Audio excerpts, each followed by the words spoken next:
ప్రియమైన సహోదరి సహోదరుడా, ప్రభువైన యేసుక్రీస్తు వారి నామం పేరిట మీ అందరికీ శుభవందనాలు.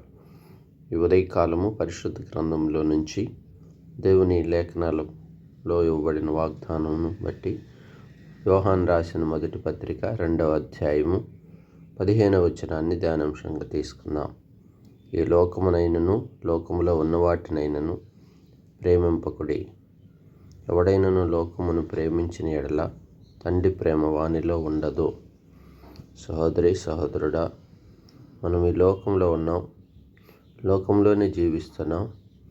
అయినను ప్రభువుని కలిగి ఉన్నాం కనుక మరి లోకంలో అనేకమైన విధములైనటువంటి వాటిని, అనగా భూ సంబంధమైన వాటిని, భౌతికమైన వాటిని, లోకంలో మనకు కంటికి కనిపించే వాటిని, అనగా మరి అశాశ్వతమైన వాటిని, మరి శాశ్వత కాలం ఉండని వాటిని మనం ప్రేమింపకూడదని వాక్యం సెలవిస్తుంది. నిజంగా అనేక సార్లు మనం లోకంలో ఉన్న వాటిని ప్రేమించి మన ఆత్మీయ జీవితాన్ని పాడు చేసుకుంటాం. వాటిని ప్రేమించడం ద్వారా తండ్రి ప్రేమ వానిలో ఉండదు. వాటిని ప్రేమింపకూడదని సెలవిస్తున్నాడు. ఎవడైనను వాటిని ప్రేమించిన ఎడల వానిలో మరి నాకు సంబంధించిన విషయాల్లో బలహీనులైపోతారని వాక్యం సెలవిస్తుంది.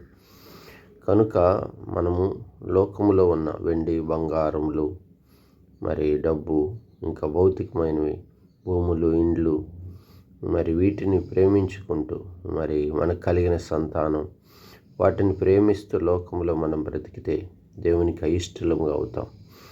కనుక మనము మన ఆధ్యాత్మిక జీవితంలో లోకములో వ్యర్థమైనవి, మరి శాశ్వత క్షయమయ్యేటువంటి వాటి కొరకు మనం ప్రాకులాడుతూ ప్రయాసపడుతూ మరి మన జీవితాన్ని వెళ్ళబుచ్చుకుంటే, కాలమును వెళ్ళబుచ్చుకుంటే తుదకు అది మరి జీవమును పోగొట్టేదిగాను, మరణానికి తీసుకెళ్లే మార్గంగాను ఉంటుంది. మరి దేన్ని ప్రేమించాలి? దేవుణ్ణి ఎక్కువగా ప్రేమించాలి. దేవుణ్ణి, దేవుని వాక్యమును, దేవుని ఆలయమును, మరి దైవిక సంబంధమైన ప్రతి ఈవిని మనం ప్రేమించే వారి ఉంటే దేవుడు మనల్ని వర్ధిల్లింపు చేస్తాడు, ఆశీర్వదిస్తాడు, బహుగా ఫలింపులోనికి మరి తీసుకొని వస్తాడు.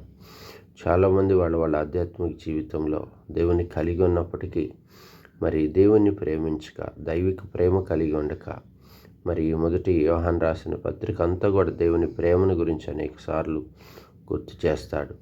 కనుక మన ఆధ్యాత్మిక జీవితంలో మరి ఒకసారి అబ్రహామును కూడా పరీక్షించినప్పుడు మరి అబ్రహాము ఎంతగానో ఆ పరీక్షలో నెగ్గాడు.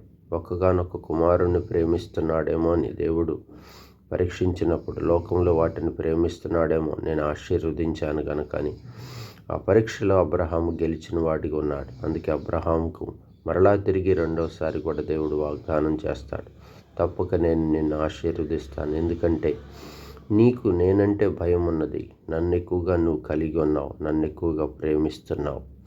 మరి చూడుము సహోదరి సహోదరుడా, నీ ఆధ్యాత్మిక జీవితంలో నీవు దేనికి ఎక్కువగా ప్రాధాన్యతనిస్తున్నావు? దేన్ని ఎక్కువగా ప్రేమిస్తున్నావు? లోకంలో ఉన్న ప్రతి ఈవిని కొరకు ప్రాకులాడుతూ సమయం వృధా చేసుకుంటున్నావా? అందుకే నీ కొరకే ఉదయకాలం ప్రభువు నాతో స్పష్టంగా మాట్లాడుతున్నాడు. లోకమునైనను లోకంలో ఉన్న వాటినైనను ప్రేమింపకుడి. ప్రార్థన చేసుకుందాం. పరిశుద్ధుడా, ప్రేమ కలిగిన తండ్రి, ఉదయకాలము మీ లేఖనాల ద్వారా మాతో ముందుకు తీసుకొచ్చినందుకు స్తోత్రాలు. అనేక మార్లు నా ఆధ్యాత్మిక జీవితంలో లోకంలో ఉన్న వాటిని ప్రేమిస్తూ కాలం వెళ్ళబుచ్చుకుంటూ వచ్చాము. దయతో క్షమించుము తండ్రి, సహాయపడము. ఆ అనుభవంలో నుంచి విడిపిస్తారండి. నిన్ను ప్రేమించే అనుభవం మాకు నేర్పించుము తండ్రి. అయ్యా ప్రభా, ఈ ఉదయకాలం మరొక శ్రేష్టమైన దినం మాకు ఇచ్చినందుకే వందనాలు. వ్యాధిగ్రస్తులను స్వస్థపరచుము. అనారోగ్యంగా ఉన్నవారు, పడకలో ఉన్నవారిని లేవనెత్తురండి. ఎవరి కాలు బిడ్డలు భవిష్యత్తును దీవించుము. అయ్యా మరి తండ్రి, అయ్యా మీ స్వాతంత్రత కలిగిన ఆధ్యాత్మిక జీవితం మాకు అనుగ్రహించుము తండ్రి. అయ్యా తండ్రి, ప్రతి ఈవి మా కొరకై సిద్ధపరుస్తున్నందుకై స్తోత్రాలు. ఇద్దరి కాలపు మా పనుల భారంలో కూడా మీరు తోడైండమని, అయ్యా మీరే సహాయపడమని కొద్ది చిన్ని ప్రార్థన యేసు నామములో అడిగి వేడుకుంటున్నాము తండ్రి. ఆమేన్.